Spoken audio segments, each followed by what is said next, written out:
Урок 1. Преодоление трудностей. Привет, Анна. У меня возникли проблемы на работе. Есть ли у вас какие-либо советы, как их преодолеть? Привет. Проблемы– часть жизни, Джон. Один из способов их преодоления– поддерживать позитивный настрой. Это отличный момент, Анна. Позитивный настрой может помочь мне решать проблемы с большей стойкостью и решимостью. Абсолютно, Джон. Еще один полезный совет– разбейте задачу на более мелкие, выполнимые задачи. Я понимаю, что ты имеешь в виду, Анна. Разделив задачу на более мелкие части, она становится менее сложной и ее легче решить. Точно, Джон. Важно действовать шаг за шагом и концентрироваться на одной задаче за раз. Я буду иметь это в виду, Анна. Иногда понимание политики компании может быть сложной задачей. Есть какие-нибудь советы по этому поводу? Определенно, Джон. Когда дело доходит до понимания политики компании, не стесняйтесь обращаться за разъяснениями к своим коллегам или руководителям. Это хорошее предложение, Анна. Обращение за советом к другим может помочь мне более эффективно понять политику. Кроме того, найдите время, чтобы внимательно прочитать правила и сделать заметки, чтобы обеспечить лучшее понимание. Делать заметки– отличная идея, Анна. Это может помочь мне запомнить ключевые моменты и вернуться к ним при необходимости. Еще один совет– активно участвовать в тренингах или семинарах компаний, посвященных пониманию политики. Участие в тренировках имеет смысл, Анна. Это дает возможность учиться у экспертов и задавать конкретные вопросы.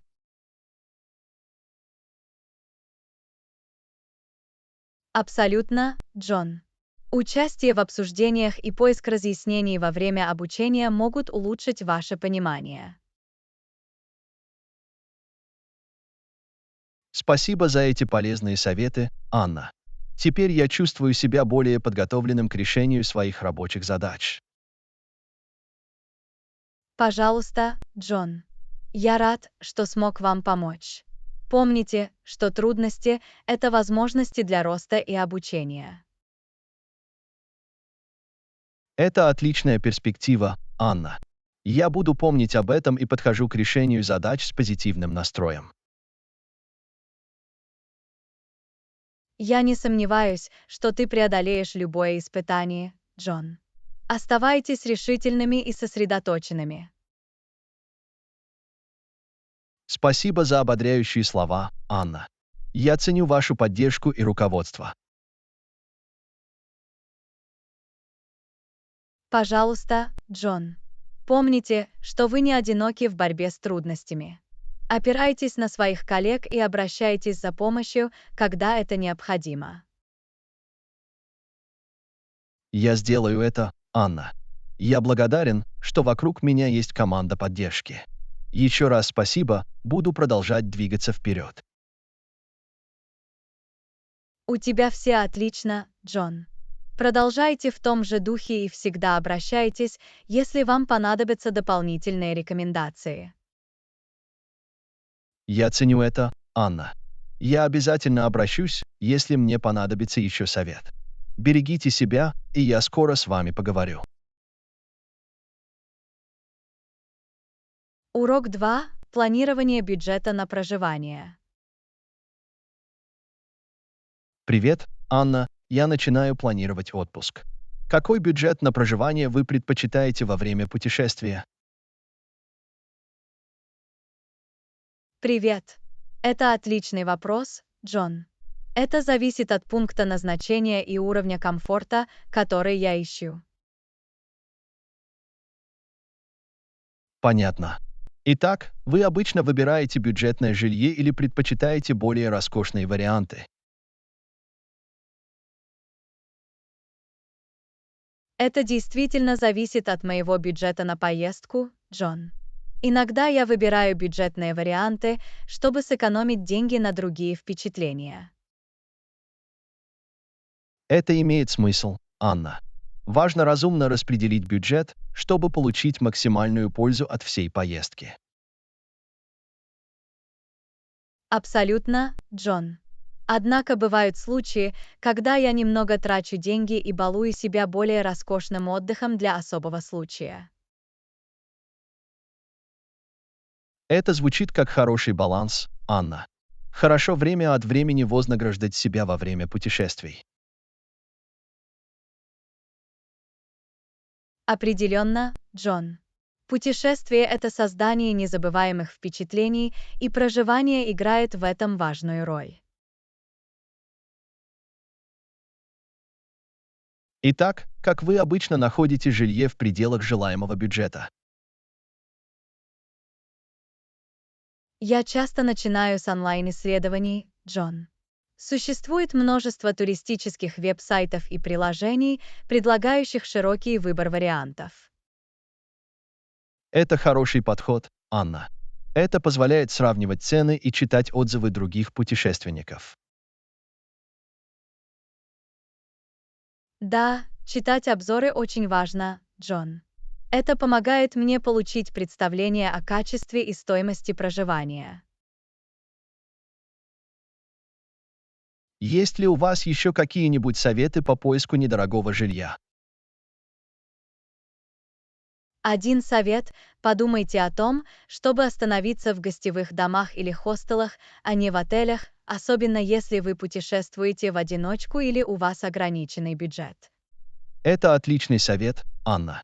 Гостевые дома и хостелы часто предлагают более доступные цены и возможность встретить попутчиков. Другой вариант — поискать акции и скидки, Джон. Многие веб-сайты предлагают специальные акции или горящие предложения. Я буду иметь это в виду, Анна. Всегда стоит проверять наличие скидок, которые помогут увеличить бюджет на проживание. Абсолютно, Джон. Наконец, не забудьте учесть расположение жилья. Иногда пребывание немного дальше от центра города может сэкономить вам деньги. Это хороший момент, Анна. Если есть удобный транспорт, пребывание за пределами города может быть экономичным выбором. Точно, Джон. Все дело в поиске правильного баланса между комфортом, бюджетом и местоположением. Спасибо, что поделились этими советами, Анна.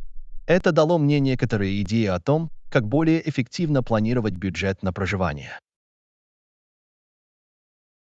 Пожалуйста, Джон. Я рад, что смог помочь.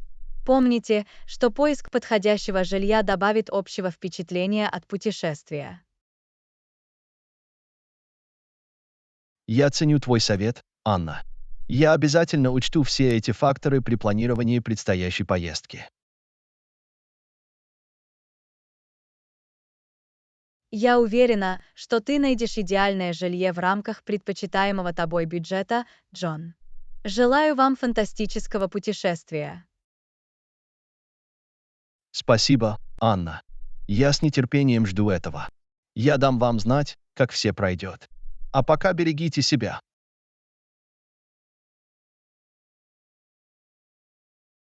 Урок 3. Индивидуальные услуги для бизнеса. Привет, Анна. Когда дело доходит до бизнес-услуг, считаете ли вы, что важно платить больше за индивидуальные услуги? Привет. Абсолютно, Джон. Индивидуальные услуги могут предоставить предприятиям индивидуальные решения, отвечающие их конкретным потребностям.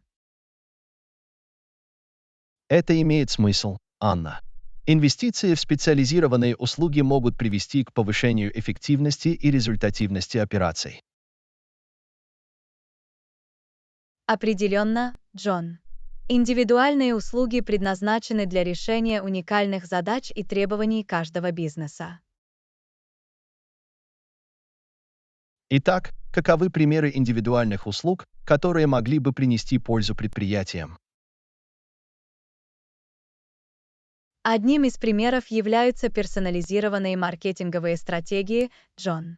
Адаптация маркетинговых кампаний для конкретных сегментов клиентов может дать лучшие результаты.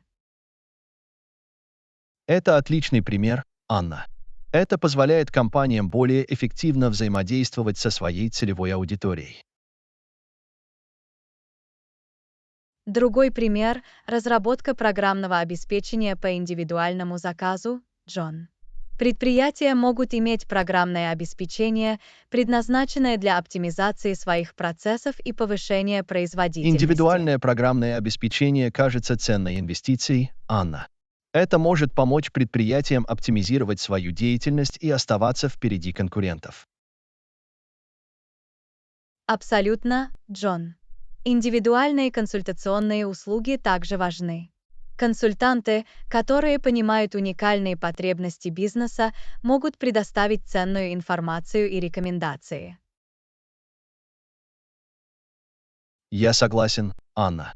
Работа с консультантами, специализирующимися в отрасли, может открыть новые перспективы и помочь предприятиям принимать обоснованные решения.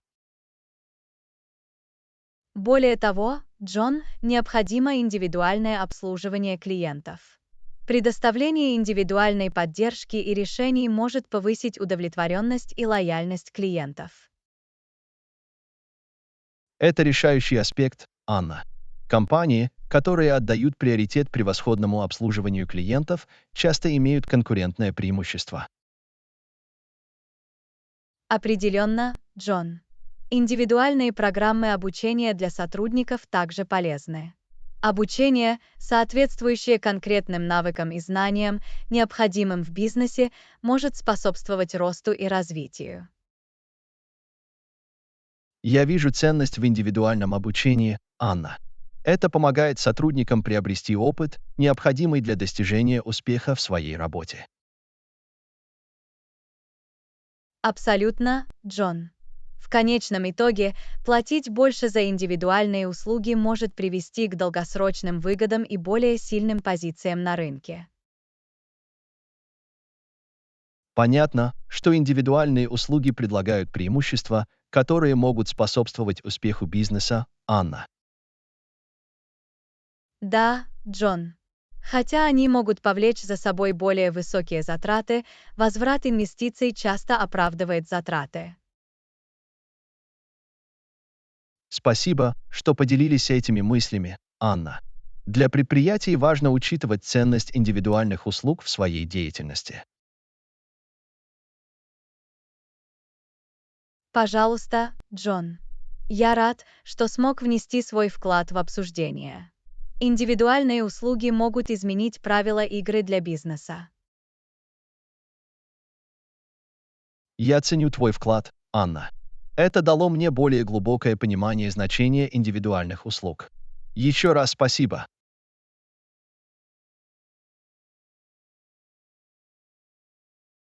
Пожалуйста, Джон. Я всегда здесь, чтобы поделиться знаниями и идеями. Не стесняйтесь обращаться, если у вас есть еще вопросы. Я сделаю это, Анна. Ваш опыт бесценен. Хорошего дня, и я скоро с вами поговорю.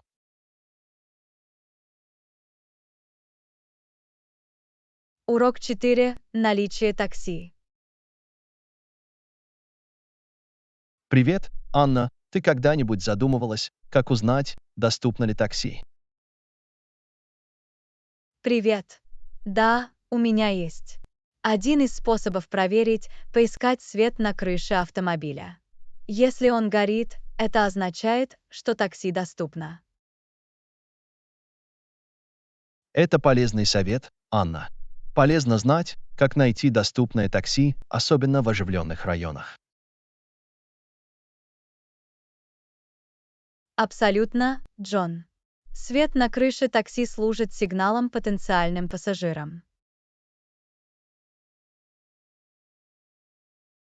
Есть ли еще какие-нибудь знаки, указывающие на то, что такси можно взять на прокат? Да, еще один знак, пустая табличка «Сдается в аренду» в окне такси, Джон. Ах, я понимаю.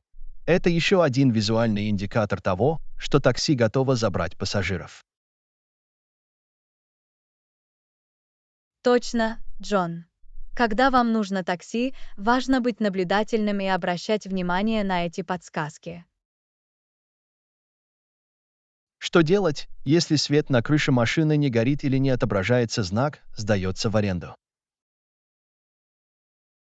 В этом случае это обычно означает, что такси уже занято или недоступно, Джон. Приятно это знать, Анна. Это экономит время и позволяет избежать путаницы, поскольку вы можете легко определить доступные такси. Абсолютно, Джон. Также стоит отметить, что в некоторых городах есть специальные стоянки такси, где можно найти свободные машины. Это полезная информация, Анна. Стоянки такси могут быть удобными, особенно в людных местах. Да, они предоставляют такси централизованное место для ожидания пассажиров, что упрощает его поиск. Есть ли еще какие-нибудь советы, которыми вы можете поделиться, когда дело доходит до поиска доступного такси? Еще один совет – следите за такси, у которых включены счетчики, Джон. Это означает, что такси готово начать оплату проезда. Ах, я этого не знал. Спасибо, что поделились, Анна. Это еще один полезный способ найти доступное такси. Пожалуйста, Джон. Я рад, что смог поделиться этими советами.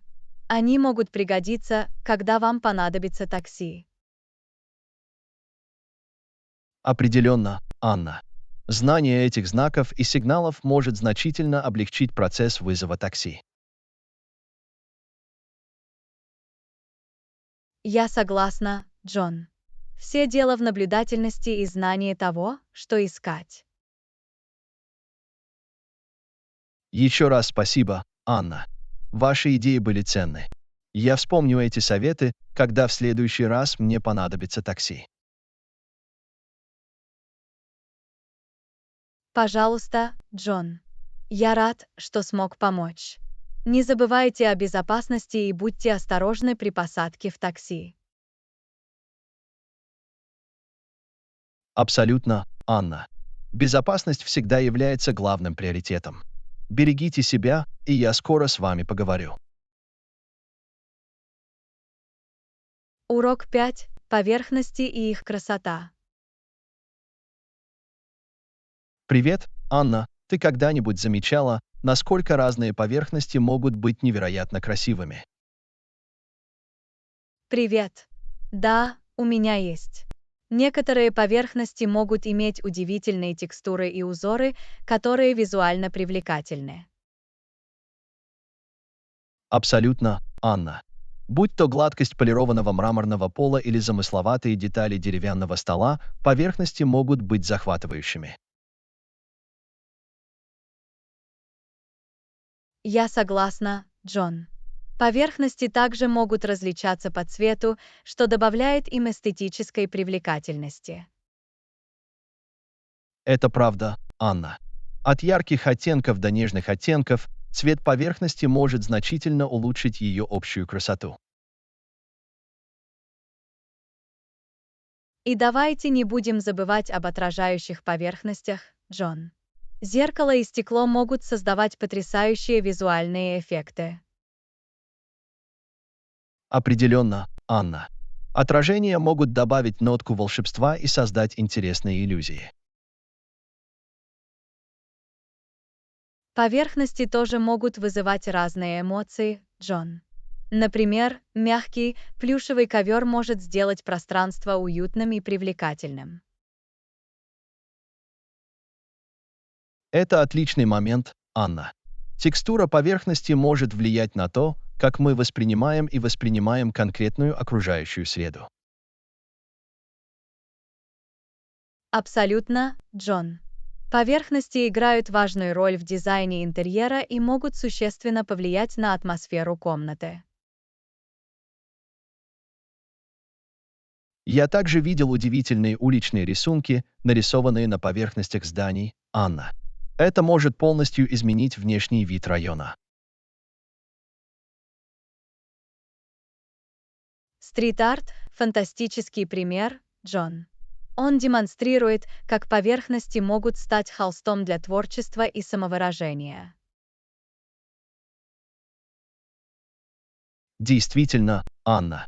Поверхности можно рассматривать как чистые листы, ожидающие прикосновения кисти художника или удара резца скульптора.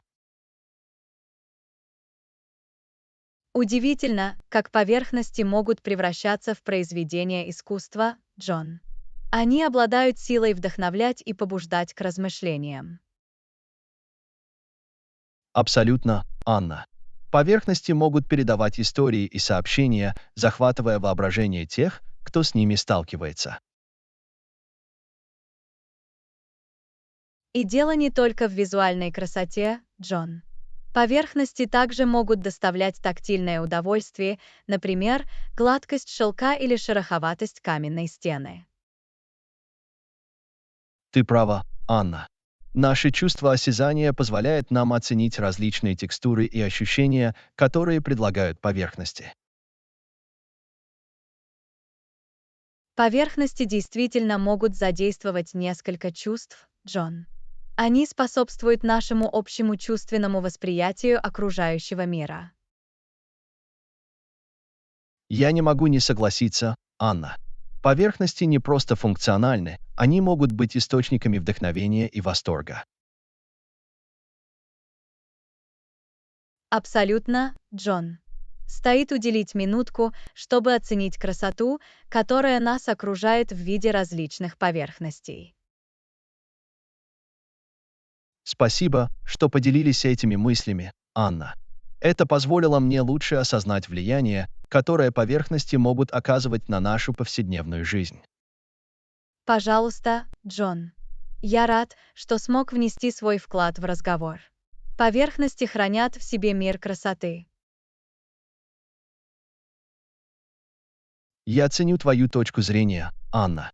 Это дало мне новое понимание тонкостей и эстетики поверхностей. Еще раз спасибо.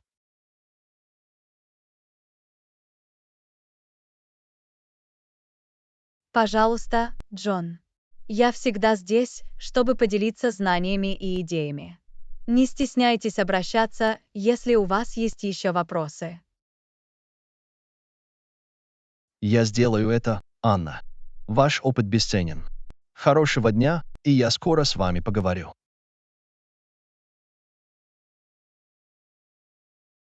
Урок 6. Цифровые отвлекающие факторы. Привет, Анна. Ты замечала, как люди всегда прикованы к экранам, даже на работе? Привет, Джон. Да, это правда. Цифровые устройства стали неотъемлемой частью нашей повседневной жизни. Это больше не только для личного использования. Даже в профессиональной среде люди постоянно отвлекаются на экраны.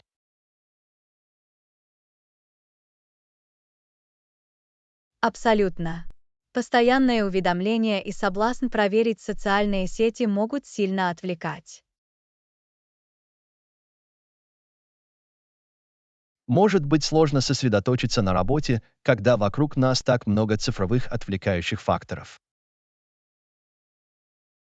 Вот почему важно установить границы и выработать здоровые привычки, чтобы свести к минимуму отвлекающие факторы. Я слышал о таких методах, как блокировка времени, когда вы выделяете определенные временные интервалы для сосредоточенной работы без каких-либо перерывов.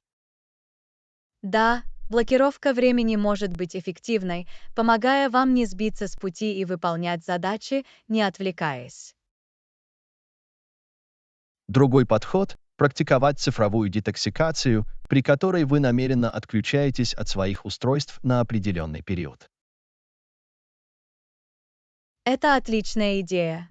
Перерывы от экранов могут помочь снизить нагрузку на глаза и улучшить общее самочувствие.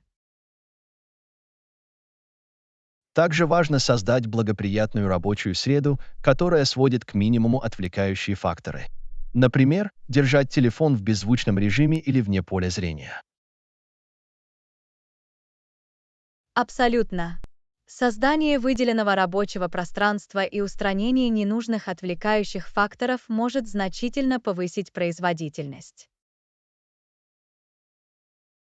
Я также обнаружил, что использование приложений для повышения производительности или расширений браузера, которые блокируют определенные веб-сайты в рабочее время, может быть полезным. Да, существует множество инструментов, которые помогут справиться с цифровыми отвлечениями и повысить концентрацию внимания и эффективность. Однако это постоянная битва. В условиях постоянно растущего цифрового мира важно внимательно следить за временем, проведенным перед экраном. Это правда. Ключевым моментом является поиск баланса между использованием технологий для повышения производительности и избеганием чрезмерных отвлекающих факторов. Что ж, Анна, спасибо, что поделились этими мыслями. Я обязательно попробую реализовать некоторые из этих стратегий в своей работе. Пожалуйста, Джон. Я надеюсь, что они окажутся для вас полезными. Помните, что для развития новых привычек нужны время и практика. Абсолютно, я буду иметь это в виду. Еще раз спасибо, Анна. Урок 7. Шопинг по всему миру. Привет, Анна. Замечала ли ты когда-нибудь какие-либо различия в магазинах по всему миру? Привет, Джон. Да, это варьируется от страны к стране, но я заметил, что некоторые предметы более распространены в определенных местах. Это интересно. Интересно, есть ли какие-либо культурные или региональные влияния на продукты, доступные в магазинах? Абсолютно. Например, в некоторых азиатских странах вы найдете широкий выбор чаев и традиционных лечебных трав. Ах, это имеет смысл. Чай глубоко укоренен в их культуре и обладает лечебными свойствами. Верно. В Европе на местных рынках часто можно найти большой выбор сыров и домашнего хлеба.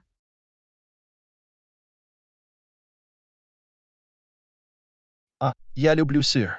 Я могу себе представить, как было бы приятно исследовать различные сорта в Европе. Это рай для любителей сыра. Говоря о рынках, во многих частях Африки вы найдете оживленные рынки под открытым небом, где продаются свежие продукты и специи. Это звучит потрясающе. Я могу представить, какие цвета и ароматы наполняют воздух на этих рынках. Это действительно чувственный опыт. В некоторых странах Южной Америки на рынках и в небольших магазинах можно найти уникальные изделия ручной работы и текстиль. Изделия ручной работы могут быть такими красивыми и значимыми сувенирами. Приятно видеть мастерство, сохранившееся в разных культурах. Определенно. А в Северной Америке вы найдете большие супермаркеты с широким ассортиментом товаров, в том числе международных. Да, разнообразие Северной Америки позволяет предлагать самые разнообразные блюда разных культур. Интересно видеть, как впечатления от шопинга могут различаться в разных странах мира, отражая местные обычаи и традиции. Абсолютно. Осмотр местных магазинов и рынков во время путешествия может дать представление о культуре того или иного места. Это одна из радостей путешествия. Вы сможете погрузиться в уникальный опыт шопинга в разных странах. Что ж, Анна, спасибо, что поделились этими мыслями. Приятно думать о разнообразии покупок по всему миру. Пожалуйста, Джон. Всегда интересно узнавать о разных культурах посредством повседневных занятий, таких как шопинг. Действительно, это расширяет наши перспективы и напоминает нам о красоте нашего разнообразного мира.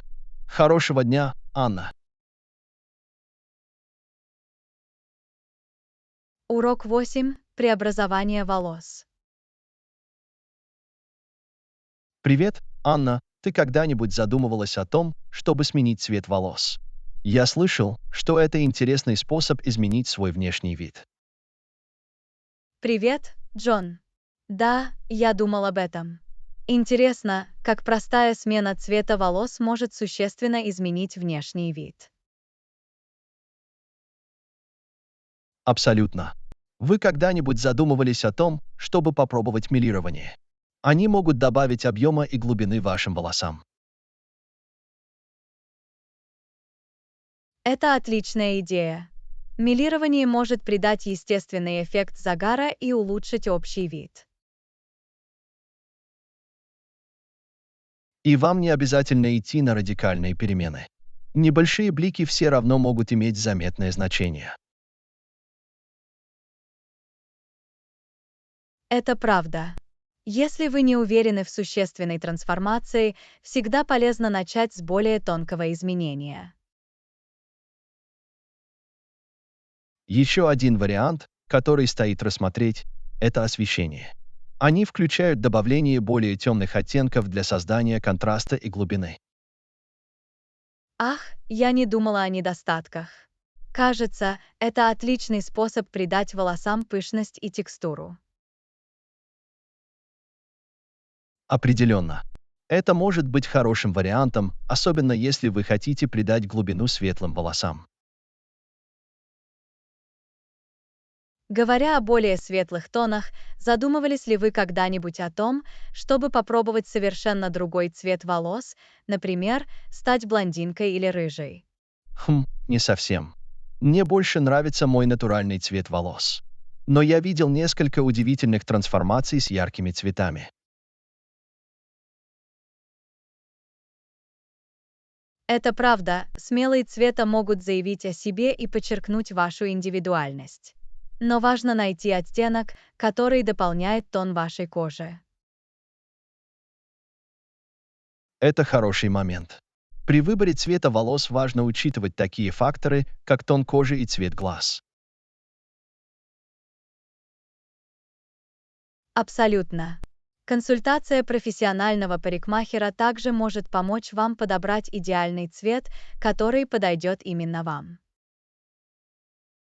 Я слышал, что некоторые люди даже выбирают временную краску для волос, например, мел для волос или смываемую краску, чтобы поэкспериментировать без долгосрочных обязательств.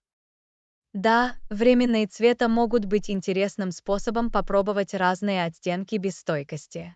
Это похоже на пробу воды. Что ж, Анна, спасибо, что поделилась этими идеями. Это пробудило во мне интерес к преображению волос. Возможно, я подумаю о том, чтобы попробовать мелирование самостоятельно. Пожалуйста, Джон.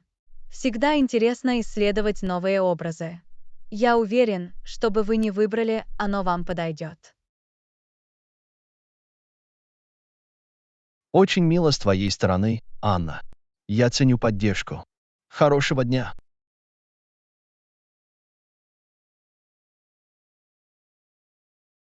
Урок 9. Организация продуктового магазина. Привет, Анна. Ты когда-нибудь замечала, как продуктовые магазины организуют свои продукты? Интересно посмотреть, где расположены разные предметы. Привет, Джон. Да, это увлекательно. Я заметил, что некоторые предметы, например, морковь, часто встречаются в среднем проходе.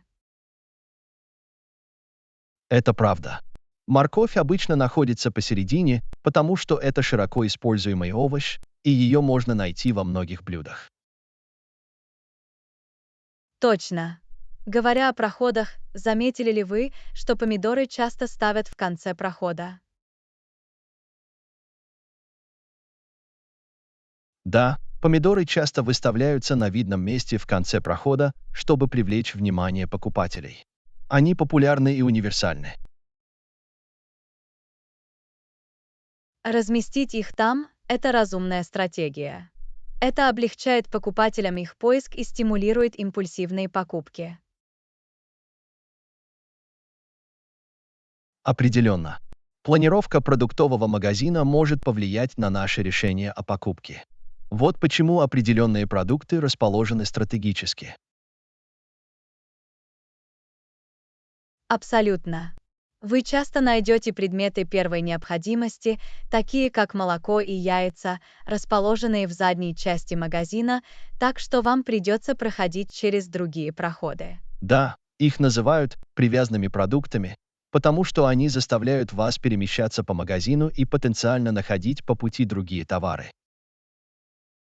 А вы когда-нибудь замечали, что более здоровые закуски обычно размещают на уровне глаз, а менее питательные варианты часто располагаются на нижних или верхних полках?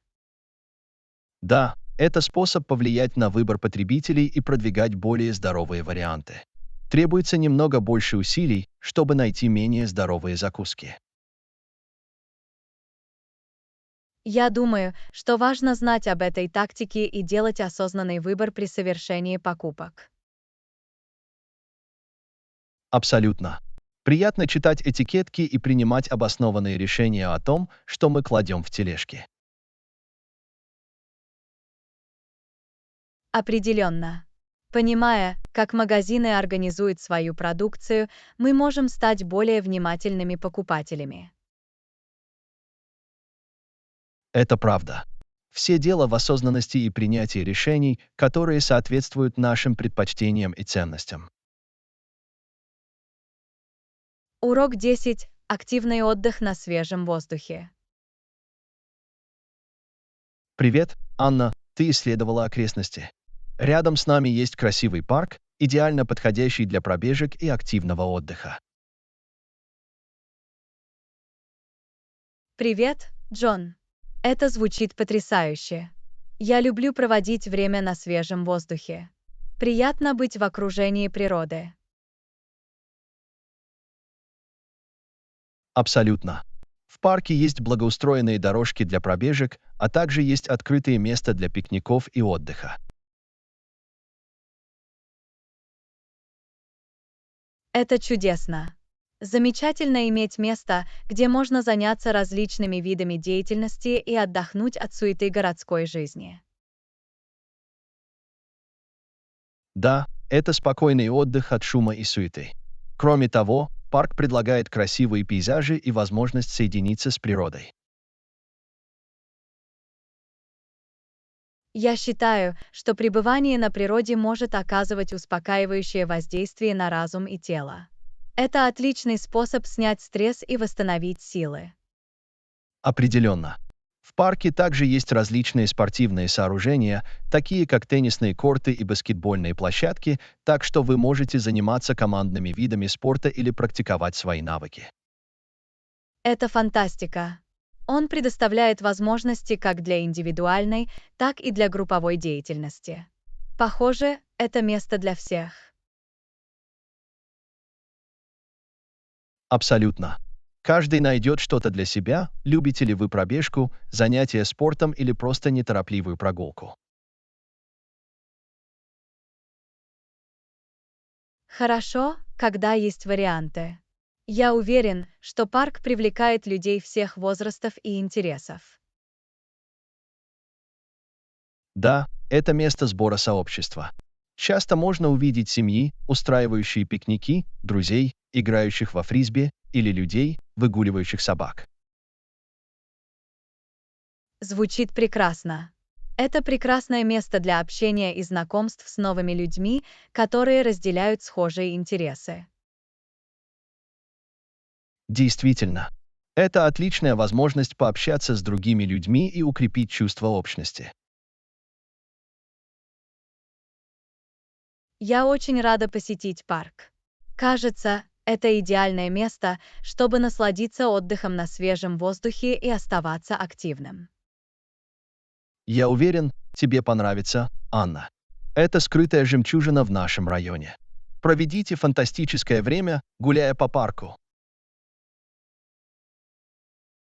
Спасибо, Джон. Мне не терпится открыть для себя все, что может предложить парк. Удачного дня! Ты тоже, Анна. Наслаждайтесь временем на природе и получайте максимум удовольствия от приключений на свежем воздухе. Урок 11. Полезные напитки. Привет, Анна. Я нашел в городе новый сок-бар. У них есть широкий выбор вкусных и полезных соков. Я с нетерпением жду возможности попробовать их. Привет, Джон. Это звучит фантастически. Я люблю свежевыжатые соки. Это отличный способ избежать обезвоживания и получить необходимые питательные вещества. Абсолютно. Соки богаты витаминами и минералами.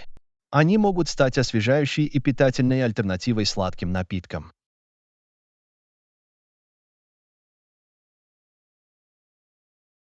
Я полностью согласна. Важно выбирать напитки, которые питают наш организм, а не способствуют образованию пустых калорий. Определенно. Кроме того, благодаря разнообразию доступных фруктов и овощей можно исследовать бесконечное количество вкусовых комбинаций. В этом прелесть соков. Вы можете смешивать разные ингредиенты, чтобы создавать уникальные и вкусные смеси.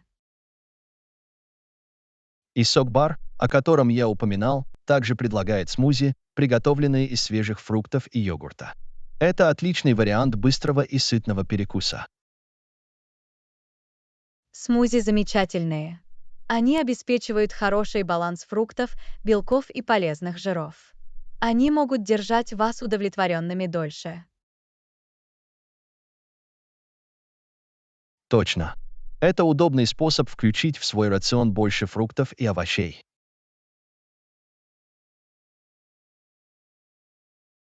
Я очень рада заглянуть в соковый бар. Кажется, это идеальное место, чтобы насладиться освежающим и питательным напитком. Тебе понравится, Анна. В них также есть уютная зона отдыха, где можно расслабиться и насладиться напитком. Это приятный штрих. Это создает гостеприимную атмосферу, позволяющую клиентам расслабиться и пообщаться. Да, это прекрасное место, чтобы встретиться с друзьями или даже уединиться в тишине. Мне не терпится попробовать их соки, возможно, открыть для себя новые вкусовые сочетания. Я уверен, ты найдешь что-то, что тебе понравится. Всегда интересно экспериментировать с разными фруктами и овощами. Спасибо, что поделился этой находкой, Джон. Всегда приятно открывать для себя новые места, пропагандирующие здоровый выбор. Пожалуйста, Анна. Я рад, что ты в восторге от этого. Наслаждайтесь посещением фреш-бара и насладитесь освежающими вкусами. Урок 12. Дегустация вин. Привет, Анна. Ты когда-нибудь была на дегустации вин? Я слышал, что у них большой выбор красных и белых вин. Привет, Джон. Нет, не пробовал, но это звучит как отличная идея. Мне всегда хотелось узнать больше о различных типах вин. Дегустация вин Это фантастический способ изучить и оценить вкус и характеристики различных вин. Это звучит интригующе. Будут ли проводить дегустацию эксперты или это скорее самостоятельный опыт? Обычно есть сомелье или знающие сотрудники, которые предоставляют информацию о каждом вине и дают рекомендации во время дегустации. Это полезно. Всегда хорошо, когда кто-то знающий объяснит нюансы и ответит на любые вопросы. Абсолютно. Они могут предоставить информацию о процессе виноделия, регионах, из которых происходит вина, и даже предложить сочетание блюд. Я нахожу искусство сочетания вина с едой увлекательным. Это может улучшить гастрономические впечатления и раскрыть лучшие вкусы. Определенно. Правильное сочетание вина и еды может создать гармоничный баланс и улучшить общий вкус.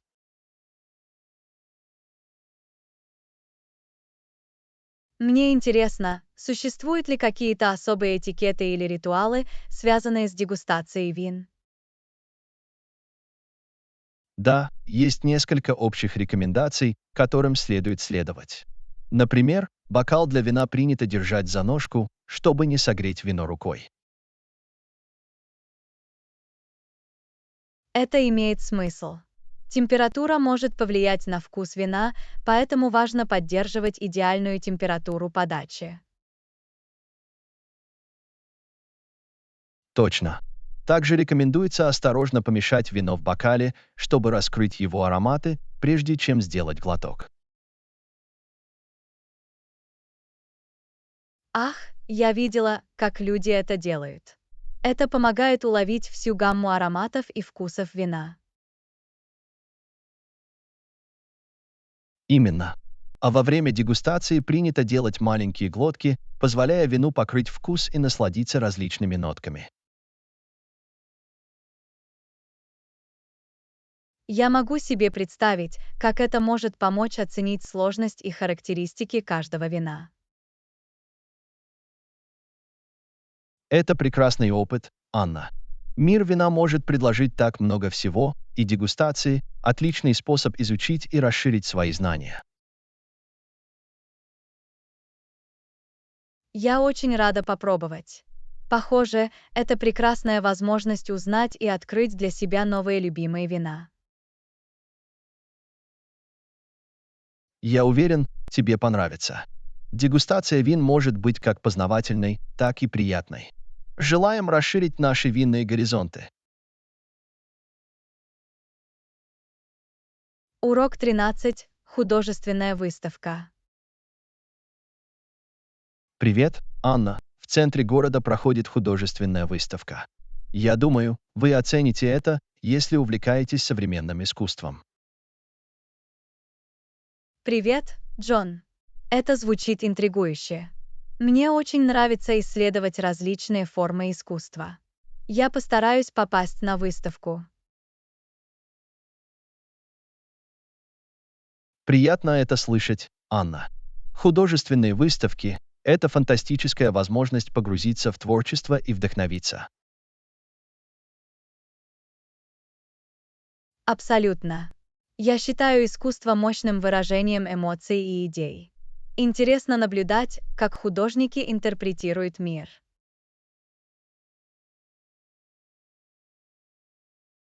Действительно, на этой выставке представлены работы как признанных, так и начинающих художников. Я рад видеть, что они могут предложить.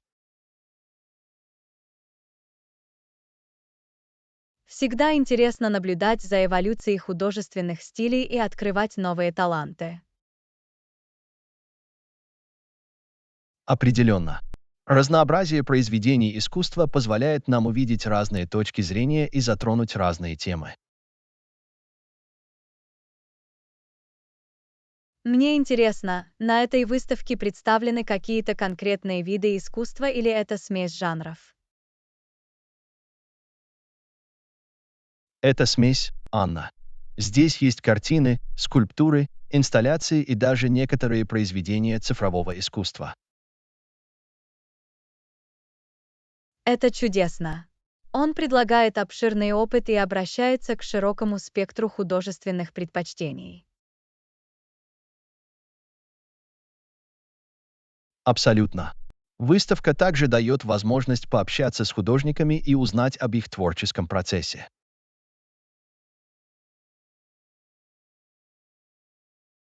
Встреча с художниками, создавшими эти произведения искусства, добавляет еще один уровень признательности и понимания.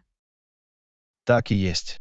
Вы можете получить представление об их источниках вдохновения, методах и сообщениях, которые они стремятся передать. Мне всегда интересно слышать истории, стоящие за произведениями искусства. Это углубляет связь с деталями. Я рад, что ты разделяешь то же мнение, Анна. Заниматься искусством на личном и эмоциональном уровне полезно.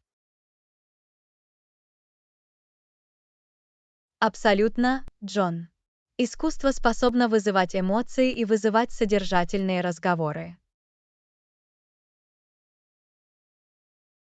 В этом вся прелесть. Он может преодолеть языковые барьеры и создать связи между людьми разного происхождения. Я не могу не согласиться, Джон. Искусство — универсальный язык, объединяющий людей. Хорошо сказано, Анна. Надеюсь, вы сможете попасть на выставку и получить замечательный опыт знакомства с миром современного искусства. Урок 14. Фитнес-программа. Привет, Анна. Недавно я попробовал несколько новых тренировок, и они весьма эффективны. Я попробую, если вам интересно. Привет, Джон. Это звучит великолепно. Я всегда ищу способы оставаться в форме и быть здоровым. Как вы думаете, сколько раз в неделю мне следует делать эти тренировки? Это зависит от вашего уровня физической подготовки и графика, но начинать с 3-4 раз в неделю – хорошая цель. Это кажется выполнимым. Последовательность является ключевым моментом, когда дело доходит до фитнес-программ. Я обязательно расставлю это по приоритетам. Абсолютно. Регулярные физические упражнения не только улучшают физическое здоровье, но и улучшают психическое благополучие. Я слышала, что физические упражнения могут улучшить настроение и снизить стресс. Удивительно, насколько взаимосвязаны наш разум и тело. Это верно, Анна. Физическая активность высвобождает эндорфины, которые естественным образом поднимают настроение. Это увлекательно. Итак, какие упражнения вы упомянули в новых тренировках?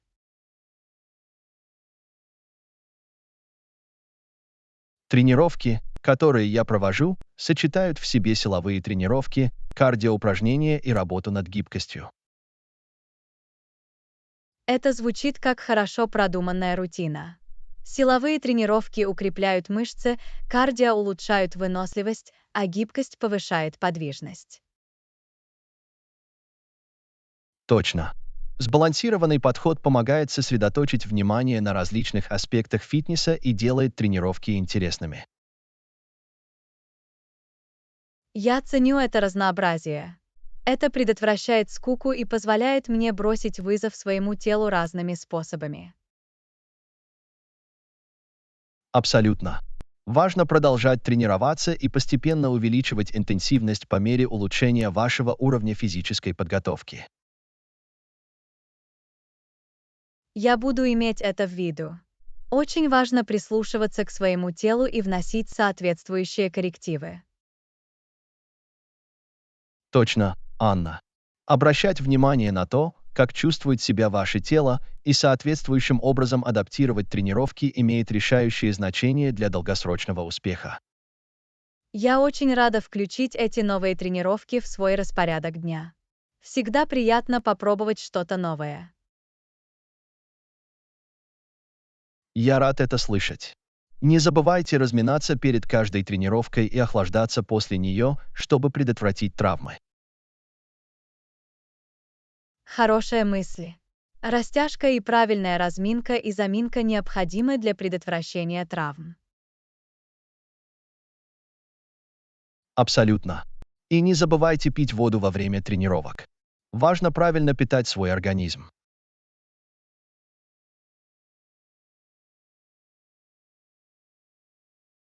Гидратация– это ключ к успеху. Я обязательно буду держать под рукой бутылку с водой и пить много жидкости во время тренировок. В этом дух, Анна. Оставайтесь преданными своему делу, пейте больше жидкости и наслаждайтесь путешествием к более здоровой форме. Спасибо за руководство, Джон. Вот новый режим фитнеса и те положительные изменения, которые он принесет. Давай сделаем это. Привет, Анна. Я верю в тебя. Примите вызов, оставайтесь последовательными и наслаждайтесь преимуществами активного образа жизни. Урок 15. Риски цепочки поставок. Привет, Анна. Вы когда-нибудь задумывались о том, как предприятия управляют рисками в цепочке поставок? Это определенно важный аспект, который следует учитывать. Привет, Джон. Безусловно, риски цепочки поставок могут оказать существенное влияние на деятельность и прибыльность компании. Как они управляют этими рисками? Компании используют различные стратегии для снижения рисков в цепочке поставок. Одним из распространенных подходов является диверсификация поставщиков. Это имеет смысл. Полагаться на одного поставщика может быть рискованно, особенно если в его работе происходят сбои. Точно. Сотрудничая с несколькими поставщиками, компании могут минимизировать влияние любых сбоев и обеспечить стабильный поток материалов или продукции. Это умная стратегия. Это обеспечивает защиту и снижает уязвимость к непредвиденным событиям. Еще один способ, которым компании управляют рисками в цепочке поставок, это внедрение надежных систем мониторинга и отслеживания. Системы мониторинга и отслеживания помогают им оставаться в курсе состояния своих запасов и выявлять любые потенциальные проблемы. Абсолютно. Данные в режиме реального времени позволяют компаниям быстро реагировать на сбои и находить альтернативные решения. Крайне важно иметь представление о цепочке поставок. Таким образом, компании могут принимать обоснованные решения и предпринимать необходимые действия. Наряду с мониторингом компании также занимаются упреждающей оценкой рисков и планированием на случай непредвиденных обстоятельств. То есть они заранее предвидят потенциальные риски и разрабатывают планы по их смягчению. Да, именно. Выявляя потенциальные риски и имея планы действий в чрезвычайных ситуациях, компании могут быстро отреагировать и минимизировать последствия. Это активный подход. Это показывает, насколько важно быть готовым к непредвиденным событиям. Еще одним аспектом является построение прочных отношений с поставщиками. Открытое общение и сотрудничество имеют ключевое значение. Развивая прочные отношения, компании могут работать вместе со своими поставщиками над решением проблем и поиском решений. Абсолютно. Это партнерство, в котором обе стороны заинтересованы в обеспечении бесперебойной и надежной цепочки поставок. Я понимаю, как сотрудничество может привести к созданию более устойчивой и гибкой цепочки поставок. Действительно, Наконец, компании часто инвестируют в страховое покрытие, чтобы защитить себя от потенциальных финансовых потерь из-за сбоев в цепочке поставок. Страхование обеспечивает дополнительный уровень безопасности и помогает компаниям восстановиться в случае каких-либо неблагоприятных событий. Точно. Все дело в управлении рисками, минимизации сбоев и обеспечении бесперебойного потока товаров или услуг. Я ценю идеи, Джон. Интересно узнать о стратегиях, которые компании используют для управления рисками в цепочке поставок. Я рад, что тебе это интересно, Анна. Управление цепочками поставок – сложный, но важный аспект ведения успешного бизнеса. Абсолютно. Это подчеркивает важность проявления инициативы, гибкости и наличия планов на случай непредвиденных обстоятельств. Хорошо сказано, Анна. Как говорится, надейся на лучшее, но готовься к худшему. Все дело в готовности и стойкости.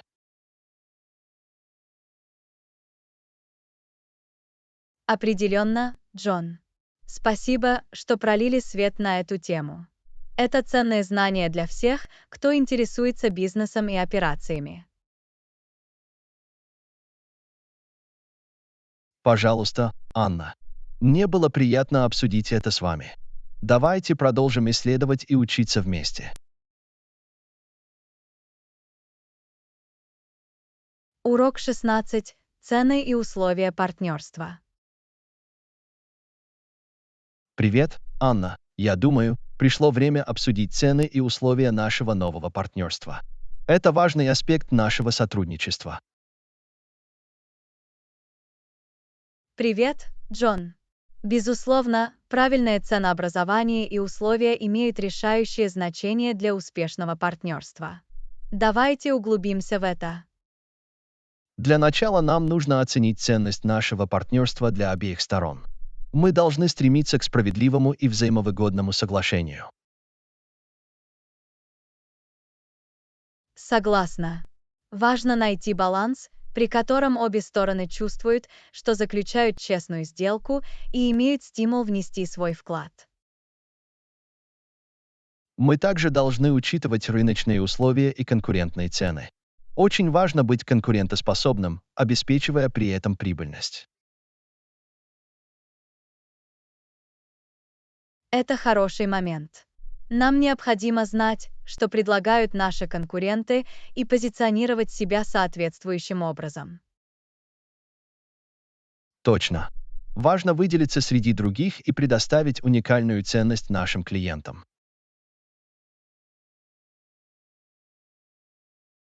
Что касается условий оплаты, какие, по вашему мнению, лучше всего подойдут обеим сторонам?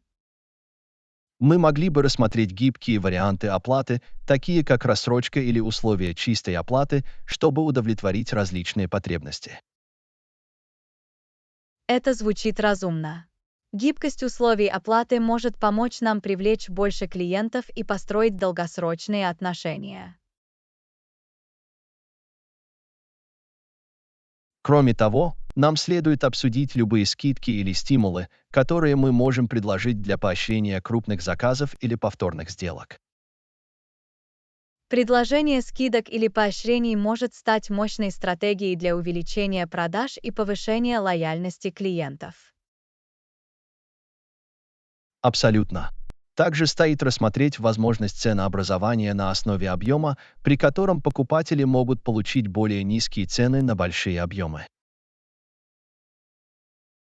Ценообразование на основе объема может быть эффективным способом стимулировать клиентов увеличивать размеры заказов. Нам также следует обозначить любые конкретные условия, связанные с доставкой продукции, такие как сроки выполнения и обязанности по доставке. Четкие и согласованные условия поставки имеют решающее значение для обеспечения бесперебойной работы и удовлетворенности клиентов. И давайте не будем забывать о гарантии и правилах возврата. Важно установить справедливые и прозрачные руководящие принципы. Политика гарантии и возврата дает покупателям уверенность в своих покупках. Наконец, у нас должен быть механизм для периодического пересмотра и корректировки наших цен и условий в зависимости от изменений рынка. Регулярные проверки позволяют нам оставаться конкурентоспособными и адаптироваться к меняющимся потребностям клиентов и динамике рынка. Точно. Чтобы обеспечить долговечность и успех нашего партнерства, важно проявлять гибкость и оперативность. Я ценю твою заботу, Джон. Понятно, что ценообразование и условия играют значительную роль в успехе нашего партнерства. Спасибо, Анна. Очень важно проводить открытые и конструктивные дискуссии, чтобы заложить прочную основу для нашего сотрудничества. Я не могу не согласиться. Я уверен, что при внимательном рассмотрении и взаимопонимании мы сможем создать взаимовыгодное партнерство. Абсолютно, Анна.